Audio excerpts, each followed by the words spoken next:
Hello everyone, welcome to back Nisalpun Vlog YouTube my channel. So everyone, आजको video भने केही फरक देख्न सक्नुहुन्छ तपाईहरुले। आज म जापानको साइतामा सिटी नजिकै छु। म आज रुमदेखि ड्युटीमा जाने क्रममा यो हिउँसँग सामना गर्दैछु। देख्न सक्नुहुन्छ हिउँको थुप्रो यहाँ सरकारी लगाउने टनेलहरू थियो, तर ती टनेलहरू सबै चाहिँ पुरै हिउँले पुरिएको छ। हिउँ यस्तो मजाले परिरहेको छ। मैले छाता पनि ओढेको छु, तर छातालाई चाहिँ हिउँले लगभग सुक्न सक्ने अवस्था छ। वाह, देख्न सक्नुहुन्छ गाइस, त्यो ठुलो बिल्डिङ छ अगाडि।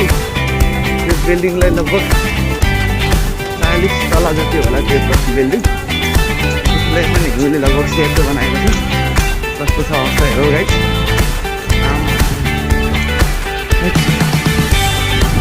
गाडीहरू त लगभग पुगिसकेको छ।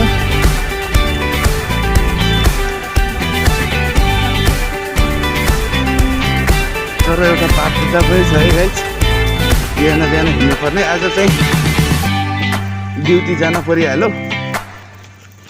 आज सन्डे हो, तै पनि ड्युटी त जानुपर्छ। ल हेर्नुहोस् गाइस, आमा यो खाली जग्गा थियो होइन, त्यो खाली जग्गामा बारी एकदम चाहिँ खनेर राम्रो बनाएर राखेको थियो। तर हिउँले अझै राम्रो बनाइदिएको छ कि।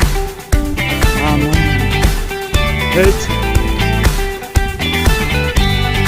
जापानको हिउँ तपाईँहरूले पनि देख्न सक्नुहुनेछ। गाडी त लगभग हिउँले छोपिसकेको छ। आमा के दामी देखिँदो रहेछ, प्लास्टिक बिछाए जस्तो पनि देखिँदो रहेछ बारीमा। गाडीको अवस्था देख्न सक्नुहुन्छ है। हिउँहरू अझै हिजोबाट पर्न लागेको हिउँ हो यो, तर रातभरिमा खत्रै पर्छ। खै चिया झिकेर खानु हुन्थ्यो है। अब हातै तित्ताको छ, कसरी खाने। ट्रेन चाहिँ हिँड्छ कि हिँड्दैन होला। ट्रेन चाहिँ लिफ्ट बग्दैन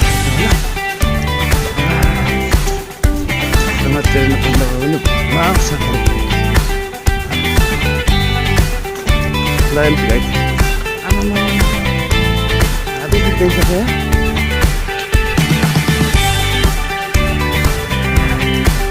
म यो भित्र गल्लीको बाटो हिँडेको छु, हाइवे रोडमा पुगेको छु।